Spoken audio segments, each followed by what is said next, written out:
Welcome to the Design Dash podcast, your guide to designing a life you love. Join us as we explore the keys to living the life you want without compromise.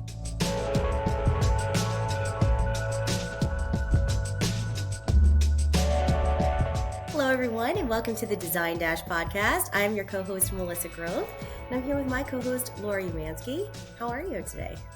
I am living my dream. It's after a long weekend. I think I'm all just like, I'm just getting used to it. So, but thank goodness we have two really wonderful guests today and two guests, which is cool. I don't know if we've ever had two guests before. Not that I can recall. I'm going to have to go back through our lengthy archive, but I feel like you guys are the first. This is a first. So I'm definitely going to be reading the intros today so I don't miss anything. But today's guests are two Houston-based design powerhouses. So we get to see you guys when we're out and about here in our community.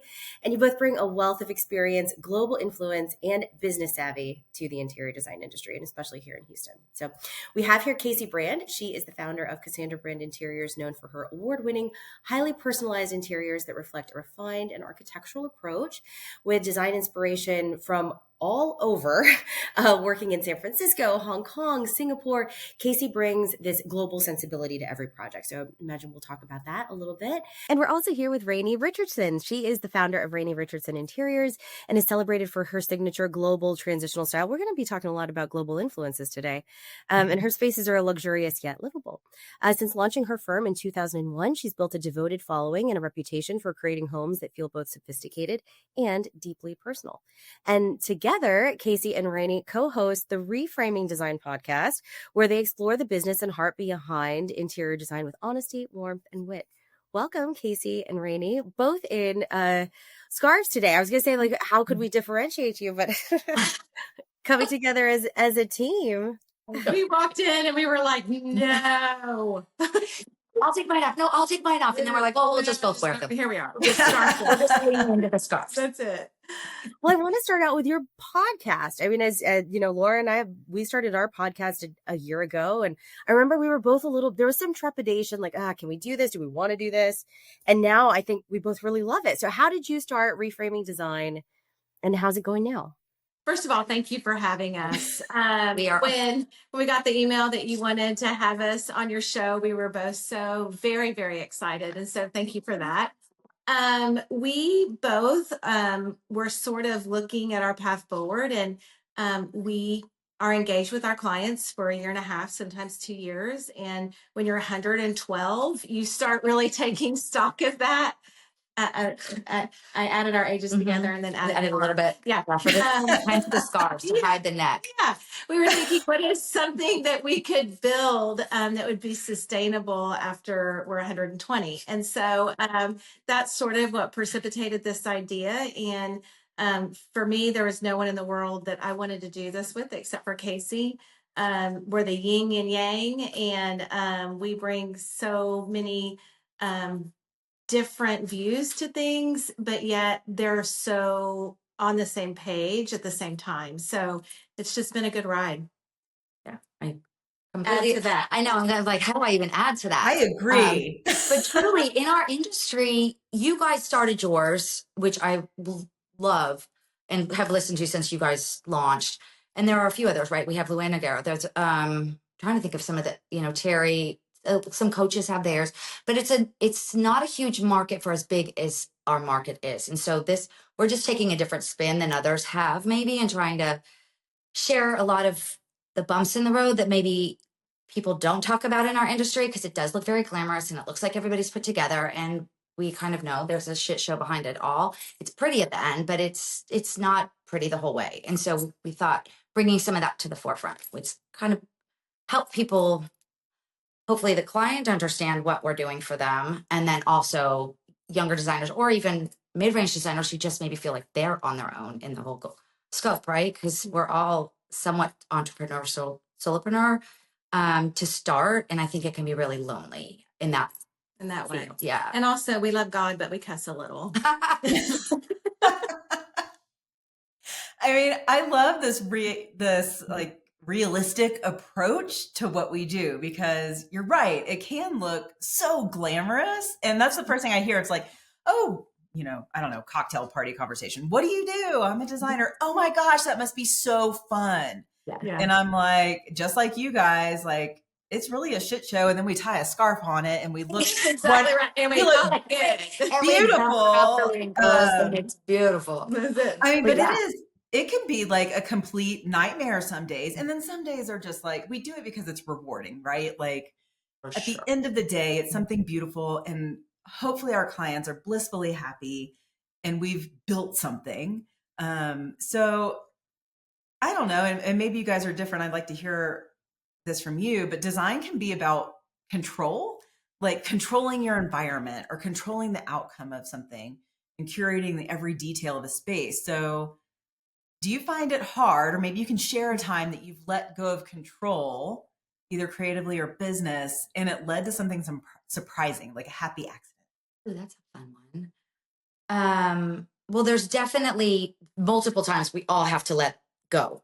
Like the plan was to go here, and then for some reason you get on site and there's a pole there or a beam or whatever was not planned for. And There's you have a to pole. I want to know what kind of pole it is.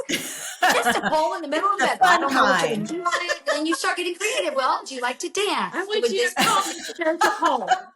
could we integrate this into something more enjoyable for you both? I don't know. But there's always those moments call them moments of creativity, but where you have to just push the envelope and let go of whatever you had in your brain, right? And like it ultimately, I feel like almost always ends up being a better outcome than maybe what the original was. But I can be a control freak on some of that. So I'm like, no, this is going to be, and you have to release the reins. So I think for me, the biggest part where I had to let go of control is in my back office and leaning into technology. When you hire the young ones and they're like, you still have folders with paper. And it's like, yes, I need to see all my stuff and all of my things. And going to really a paperless studio. We're not paperless. That's a big word. But we have less paper, a lot less paper. And we can access things on site and we can QR code and we can do all of those things, which really facilitate ease and allow us to take on more projects and spend more time in the design phase, which has been really nice. So that's been a big thing. At first, I was like, absolutely not. What if the computer turns off? And they're like, well, all of your things will still be there. And now, of course, I've leaned into that, but that has been a big one for me. What if the robots rise up and I need that paper? and they take all that paint schedule right out of my phone. That's it. I mean, I'm serious. I mean, Actually, Melissa and I talk about this because Melissa, I'm putting words in your mouth as I love to do, would, I think, be happy being entirely paperless in our studio. I would be, yes. We use But a lot of paper. the way we do pricing, and this is really getting into the weeds of like the day-to-day of how we run projects, but we print out a tear sheet for every single thing we're going to order. We have a stamp. We stamp that tear sheet. Then we write a bunch of stuff on there. I need to see it because there's so many different components that go into one piece. I need it in front of me on a piece of paper. Like, am I insane?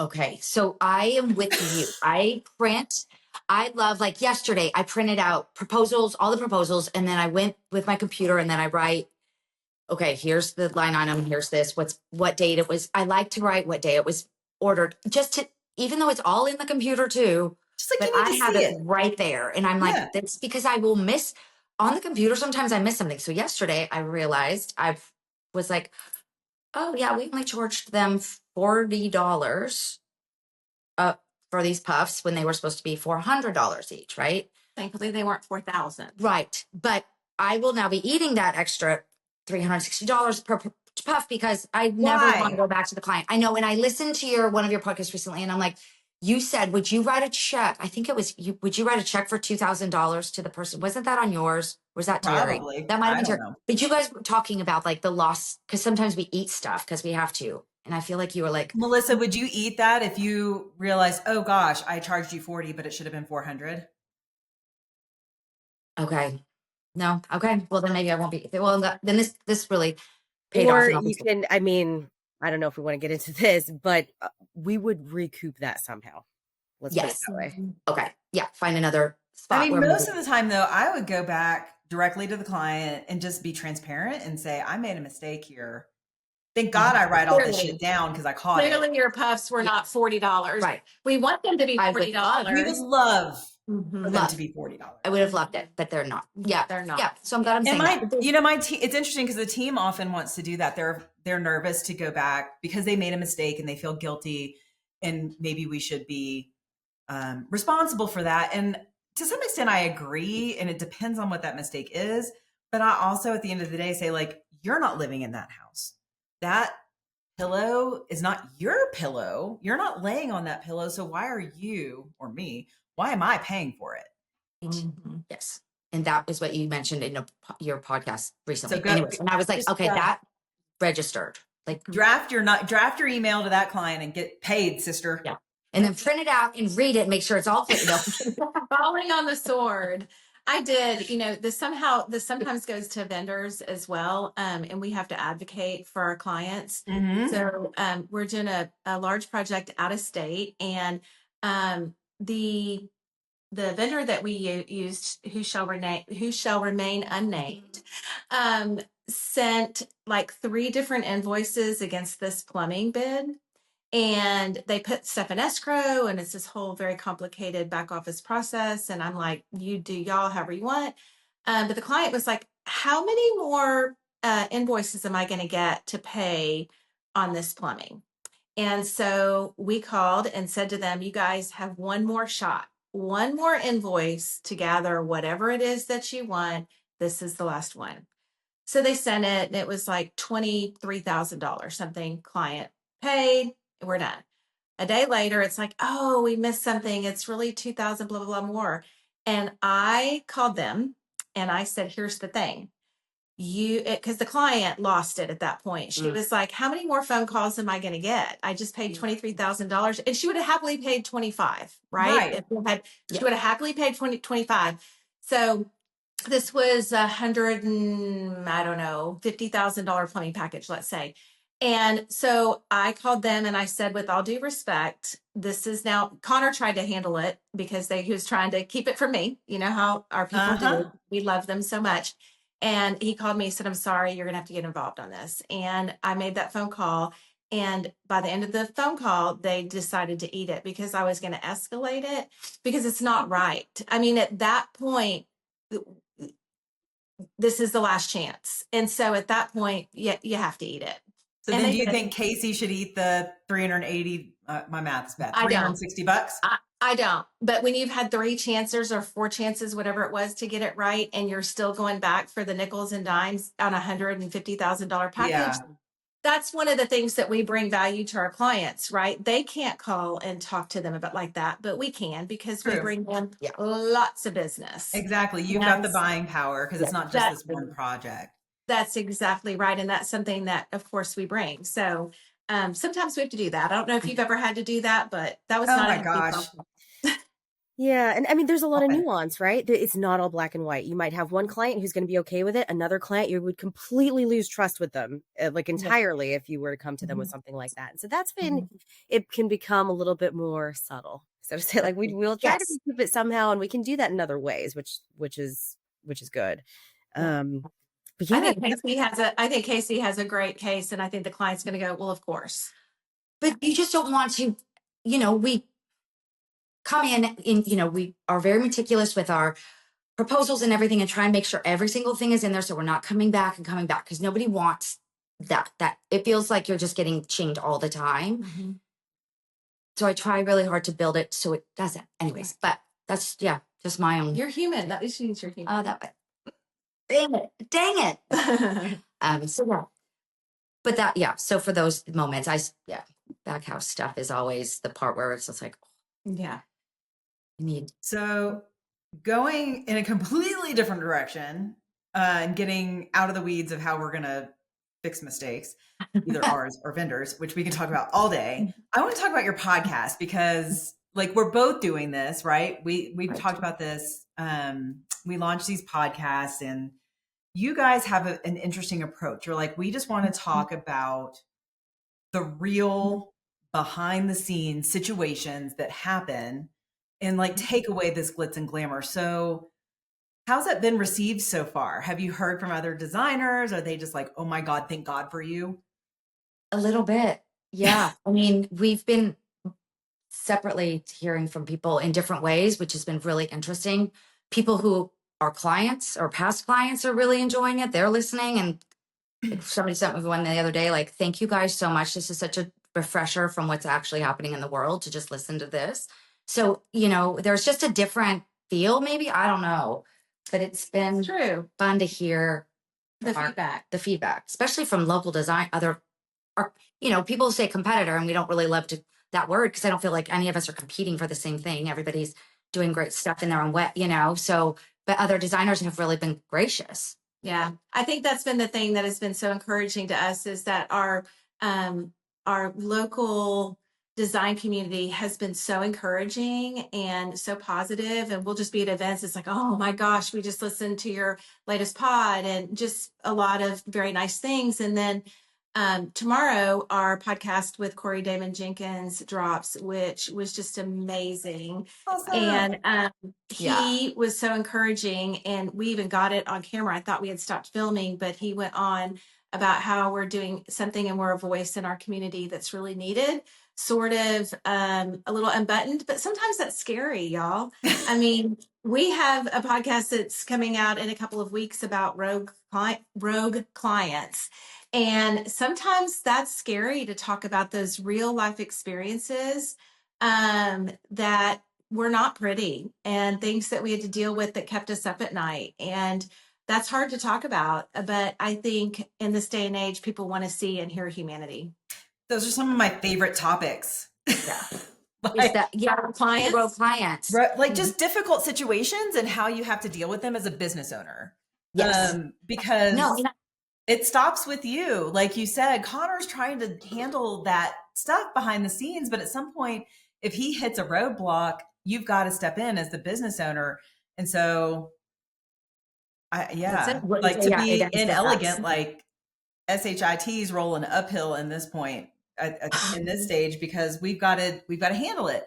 And I think honestly, when I have ever considered like, I don't want to do this anymore, like this is hard, it's because of big situations that have been gotten kicked up to me. And I'm just like, oh my God, how did I put myself in this position to deal with this? You are preaching to the choir right now. I'm at this, last week I was like, okay, I cannot wait for early retirement. I mean, I am done. It was just a ton. We all go through those moments, but you want to be able to leave, but you can't sometimes, so anyways, but then today, yesterday, all the pretty started really coming in. The clients are happy, and then you're like, oh, I did that forever. Yes. So I'm like schizophrenic in my own brain of just like, because it's so emotional. And I think because we love it and we want it to be perfect and great for our clients, because we are people pleasers at the end of the day. Like you want everybody to be so happy with where they live. They want to be happy with how you treated them. Like, nobody's a diva in that moment. And so when stuff does start to fall down, it's scrambling. So that's why the podcast has been so enjoyable, even off the design side, just talking about stuff that we do go through in a really candid way. It kind of actually reinvigorates. I'm like, okay, that's right. Like I see Rainey in her capacity and she's so amazing. She's got all this stuff, but she'll be vulnerable and tell us stuff right on the side. And I think you guys do a great job on your podcast. It's just so nice to not be alone. Like you said earlier, being an entrepreneur, even a solopreneur, you can feel so lonely. You can. And being a business owner, even if you have a team and all of this support, it's still like, oh my God, like at the end of the day, it's me. I'm losing sleep. It's isolating when you're the one who's responsible for that. I think that's what kills me about all those questions. And when shit does roll uphill, I'm just like, God, I really just don't want to deal with this today. I just want to have a day where nobody's asking me any questions. Nothing's coming up to me. But I think that's what's so great about your podcast and about having these kinds of conversations is because like, oh, well, Casey and Rainey are dealing with that exact same thing that I'm dealing with. So like, I'm not alone. Like they're also feeling that kind of pressure. And I don't think that you get to really talk about that a lot. And especially in this design community where I feel like it can be really isolating when you're the owner. And we're lucky to have a group of designers that we call the Design Bitches, and we get together once a month. And We have a group text, and Of course you do. It's bitches. It's bitches with a Z, and Because we're proper like that. they're proper like that. And if anybody ever read it, that would be it. I don't even know what would happen, because it is. We really say in that, and that was the other thing that's prompted the whole idea of the podcast is, why do we talk to each other like this, but we don't let anybody else know this, that this is a really big situation that I'm going through. And it's going to cost me tens of thousands of dollars to make right. No. But at the end of the day, it's who I am. It's not what I do at that point. I think sometimes in those big decisions, it shifts from this is what I do to who I am. And but we need to talk about that. We do. I think. Yeah. Right? Yeah, think because that- nobody's yeah, doing it that's the so true. same. Yeah. Mhm. And nobody even bills the same. Like you bring that up on your stuff. There's nothing. We're a there's no mess of an OSHA industry. standards. It's the wild, wild west, which is so great, but also can feel very isolating because you're like, well, oh no, am I, I'm like, okay, what am I doing? How are they doing it? How do you get trade accounts? Like all these things that it's almost like it's assumed. And even if you do go to school, they don't teach so much of the business side, right? It's only the design side. Yes. And even on that, it's not Commercial design, which is not like, residential. not building hospitals with my degree, but so there's so many moments of just where you feel just completely inadequate. And then you're like, oh, we all have those, Mm-hmm. So Yep. Even with our Yeah. 180 years of experience, I'm now adding a lot of years. But seriously, yeah, I think we're all just making a lot of this up as we're going, or just testing what works for business, what works for the client, what works for me, and finding where those three things overlap. And then that's, I don't know, it's like all just one big Venn diagram, I guess. yes, True. and just an ever growing Google Doc, right? Like, Or written contract, the paperwork that's ever-growing just contract. everywhere. Yeah. just okay. Just added that in. We just had this happen. The homeowners moved in. The son takes a shower. The guy's down putting up wallpaper. Get the call from the wallpaper guy. Water's coming through the ceiling. I'm like, That's Oh why my we gosh, bought an you know? extra roll. Done. done. But it was like, okay, should have tested the showers when we were done. You know what I mean? Like now, go through every single plumbing situation, turn it all on, leave it there for a minute. Let's do that. I do that. Oh my God, no. Because we flooded a house like that. And This was probably you learn. 15 years ago. Yep. You 15 learn years from ago. experience. How could you ever imagine that scenario? Didn't. How would I ever remember to tell somebody that either? Because I would tell my design friends, make sure you test it. Then didn't think about it. So Just we're something all that- just operating with massive PTSD. That's it. That's exactly right. We're not going to do that again. Yeah. That's it. We're just like, no. Yeah. Because you won't do it again. I won't do it again. But it was good. Yeah. So We have new team members that'll come in to the firm and they want to be trained. Where's my training? And so while we do some training, there's only so much you can teach and like prepare someone for. And a lot of it is just that. Like you've got to wait till the ceiling floods to learn that lesson. There's just not another way to do it other than time and experience and mistakes, really. That's exactly Yeah, you're right. correct. You're so right. So for you guys, for your year, the podcast, like how have you found it to be? Have you found there's been a good response from from the community and just? Yeah, totally. Yeah, I mean, better than I thought. I'm often really surprised, like, wow, you're listening, or you got that out of this. Shouting like, into the void. That's amazing. But I think that just really speaks to the fact that oftentimes, like, we all are just on our own island sometimes, or we feel like we are. And so to just get that out in the open, now we're having other designers come up to us and say, oh, well, we had to deal with this too. Or like, oh, this is how we dealt with that problem. Like, oh, maybe that would have been better than the way that I dealt with it. And we wouldn't have had that conversation before, which is great. Right. I love that. Love that. So Yeah. Speaking of being on an island, so this is coming up because we have a standalone location in Houston. We're off on a side street. We're not really visible. We are a destination. So I feel like a lot of times we are on an island. I think both of you, and I may be making this up, but I think you're in like the design center, you're in a building with other vendors and showrooms and things like that. Has that made you feel, and this is really just for other designers and for us, because we need to move in a year, but other designers that may be looking for a location, do you feel tied in? Do you feel more part of the community? Like, how does that work for you? Is everyone just up in your business and you're like, you wish they would go away? Mine is on the 3rd floor, and so completely kind of separate. Like Rainey's on the 1st floor, and she definitely gets more foot traffic. By the time people get here, they're just looking for the bathroom, basically. Up here, they're like, oh, this is another design office.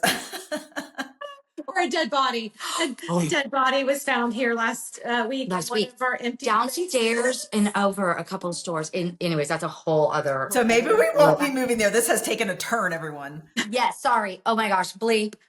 Bleep, bleep. That one, I'm sure that office space will be going for a steal. In an office? It was in an empty one. an empty office. Yeah. It's How big is how many square feet? It's beautiful. Yeah, it's probably about the size you're looking for. Yeah, it's really nice. But I get the dead body discount. Sorry. So sorry for whoever it was in there. DVD, dead body discount. Yep. I like it. Anywho, back to working in a facility where you find totally, yes, that was that through us all. But the community is fantastic. I love that I can run to Fabric House. I can run to James Craig. I can run down to or other designers within, right? We have plenty in here, so you can kind of just go and get your brain clear.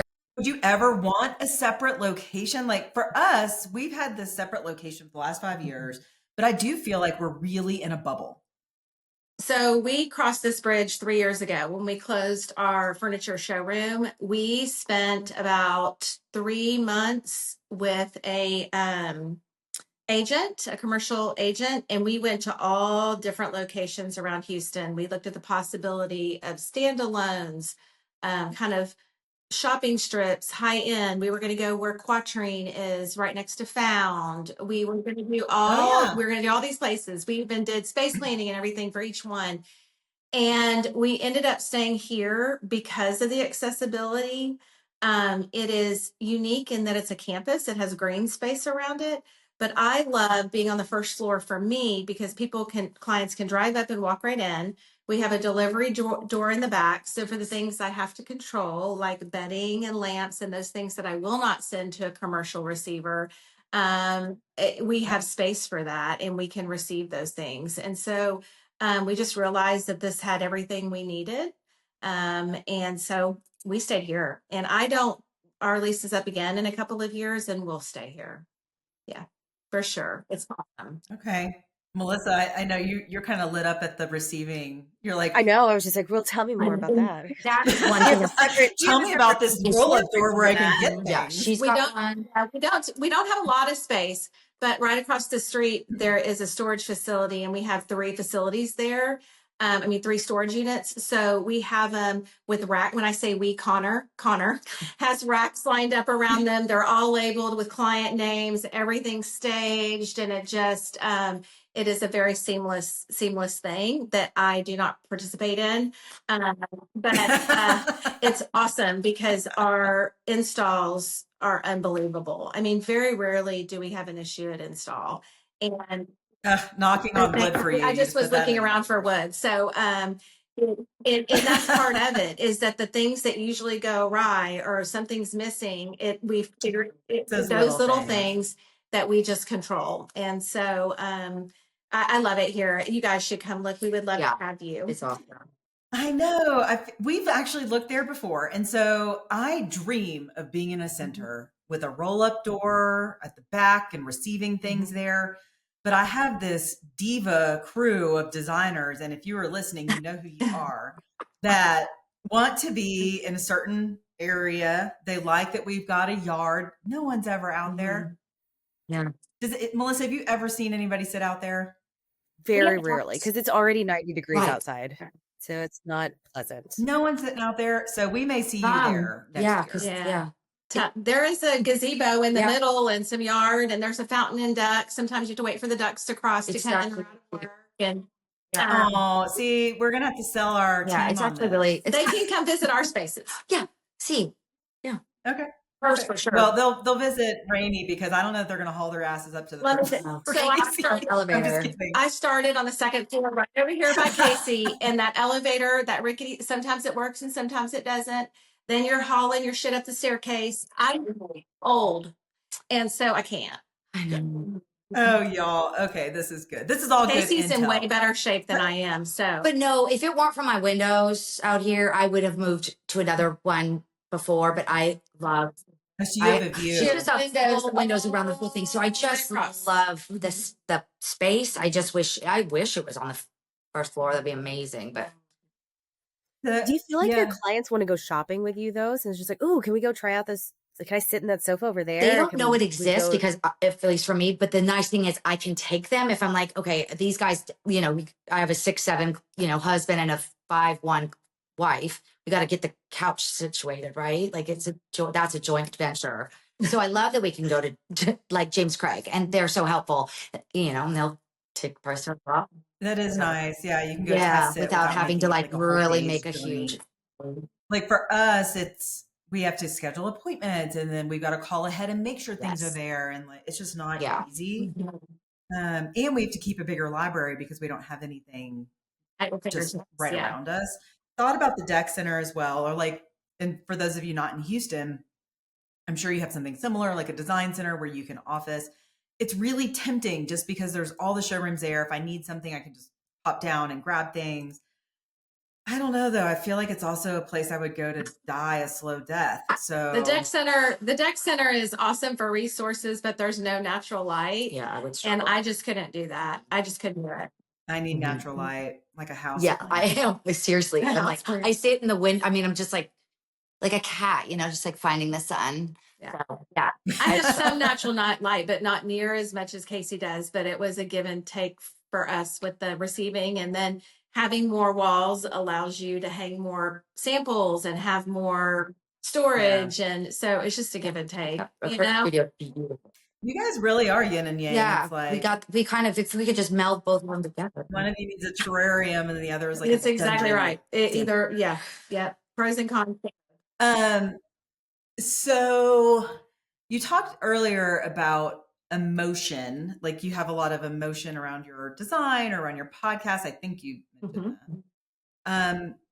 How do you uncover, like when clients come in, sometimes they're a little closed off. There's that honeymoon period. You got to get to know each other. It's all wonderful, but you're still like really digging in to know them. So how do you get to know your clients and pull out those unspoken needs that, like you said earlier, maybe they have the pole and they really want it to be a fancy pole. How do you get that out of them early on? Do you have mine starts with just the questionnaire, right? And it sounds so like cut and dry. We all have them on our websites, but I try and get some questions in there so that when we do have our first call and are together, that I've already learned their names and their cats and who's right-handed, who's a night owl, how they like to entertain. Those kinds of things are already there. And for me to just like already kind of get with them so that there's a familiarity. So they'll start to drop maybe a little bit of the shield. And then in the meeting, the first really big kickoff meeting, we've got food, we've got, all of it kind of going to make it a little bit lighter and just really just use it's They're tricking them into being comfortable with food. Yeah. Food, I mean, that comfort, right? That's where people sit, they talk, they kind of, so if you're feeding, I don't know, there's just that intimacy in feeding people. And then people kind of feel more comfortable.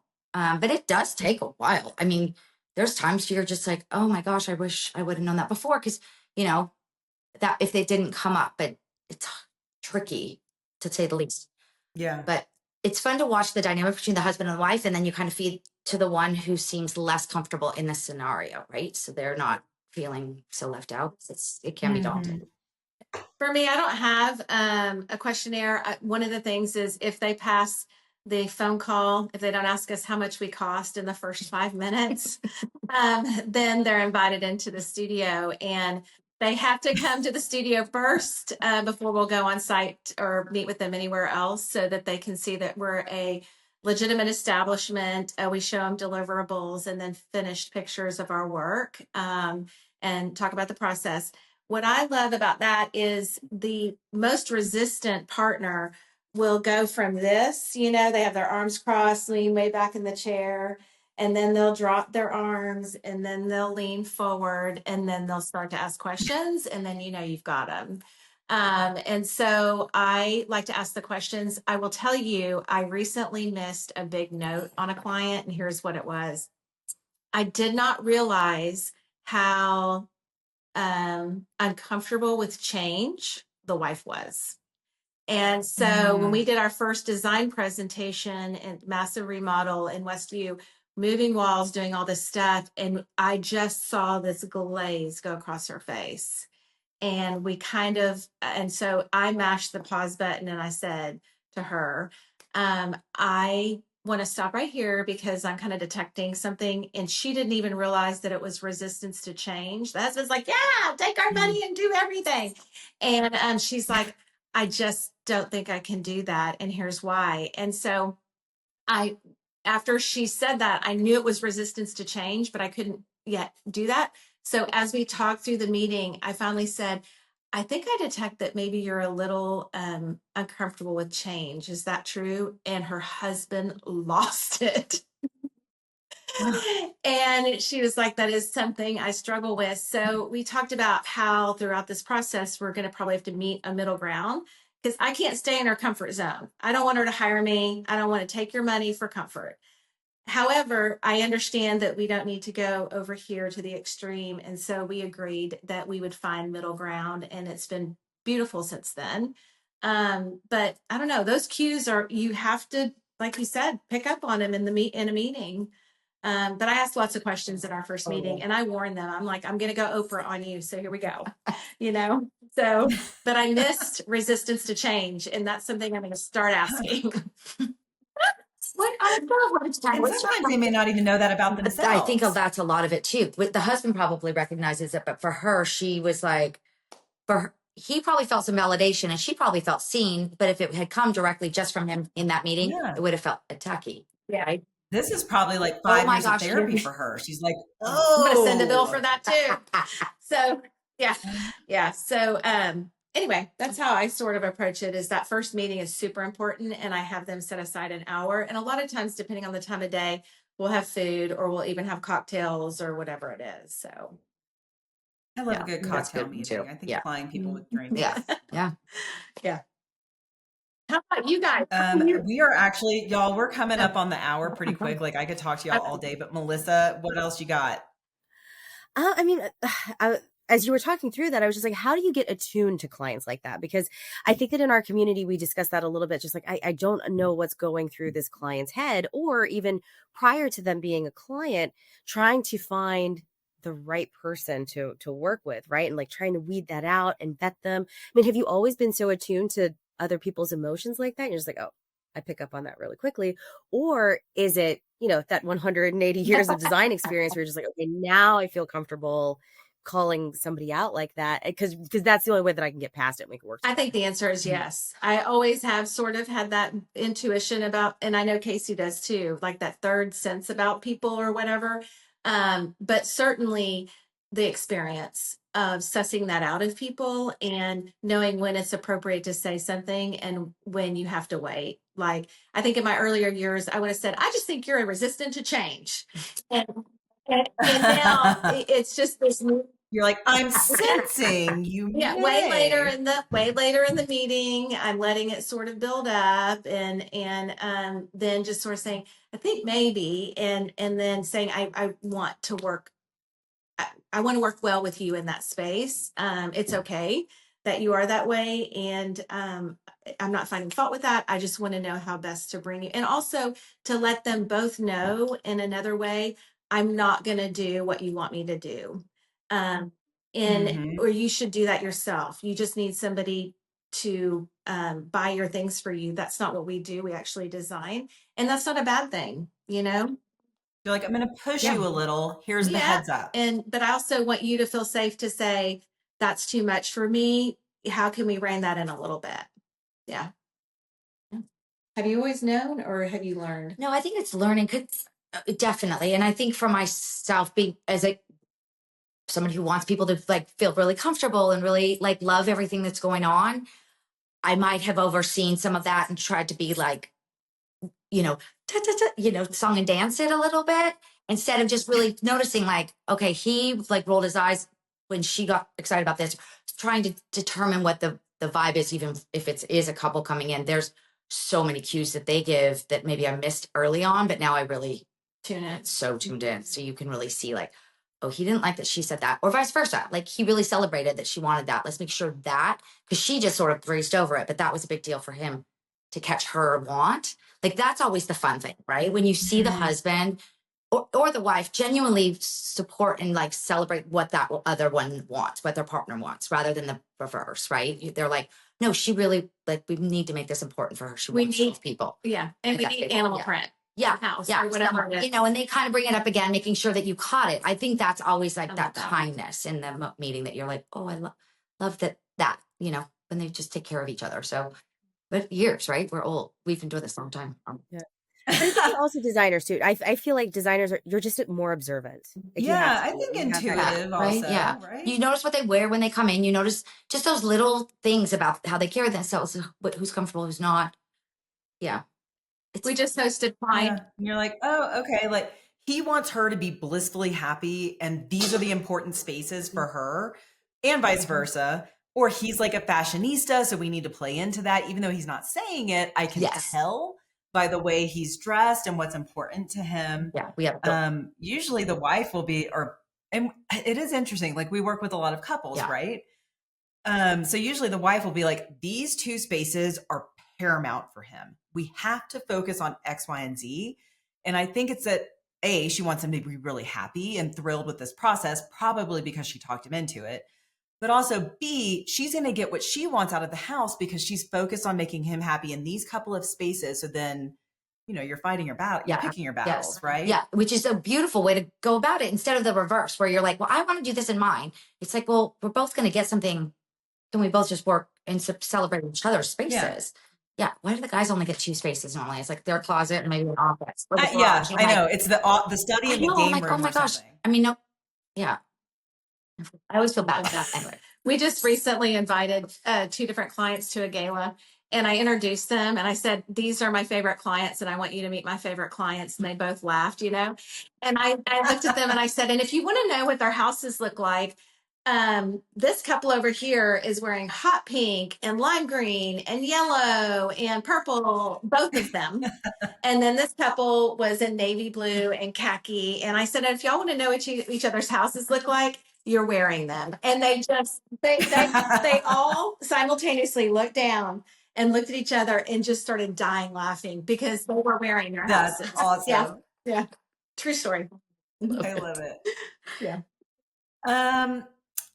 Let's see. I guess to wrap us up, because we're coming up to the hour, which I hate because like this was so fun. We just keep going. Yeah. We'll just come out. We'll just do a road trip out to Aspen. We'll have you guys on. We'll have you guys on our pod. How about that? I know. We need to do that. I love it. Awesome. So we'll that would continue. be so fun.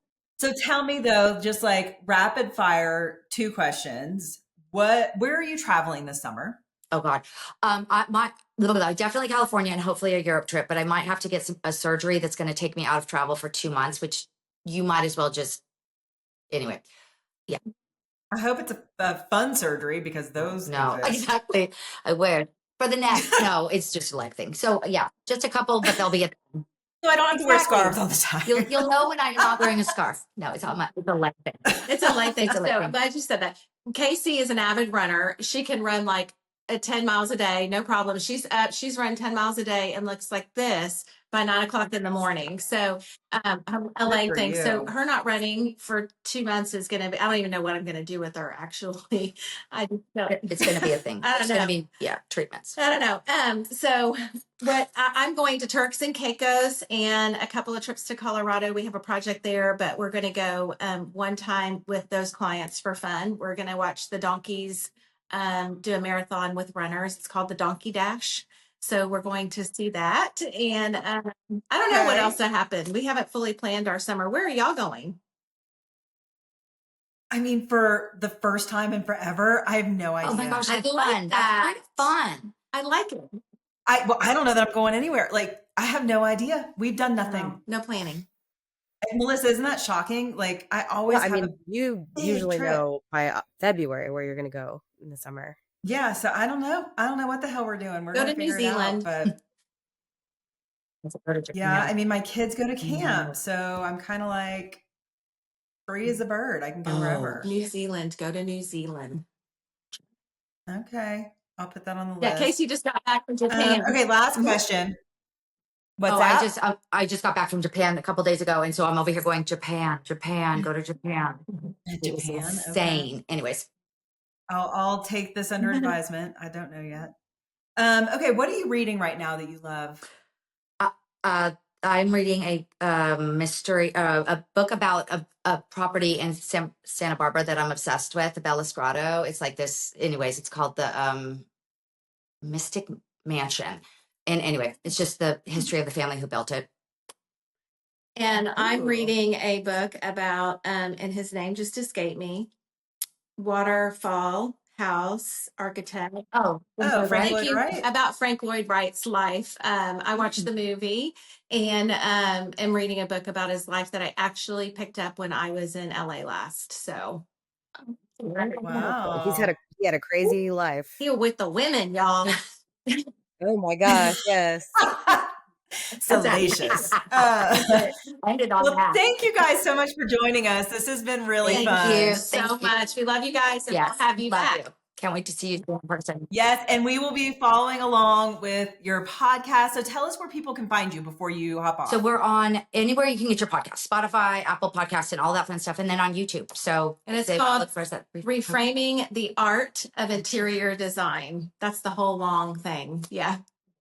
Perfect. Yeah. Bye. Thank you guys. This All is right. awesome. Thanks, Appreciate guys. it. Thank you. Bye. Thank you for listening. Make sure to check out our next podcast, coming live next week on Spotify, Apple Podcasts, or wherever you get your podcasts. In the meantime, you can find us and more wonderful stories like these on design-.com. And make sure to follow us at Design Dasher on Instagram and TikTok. Till next time.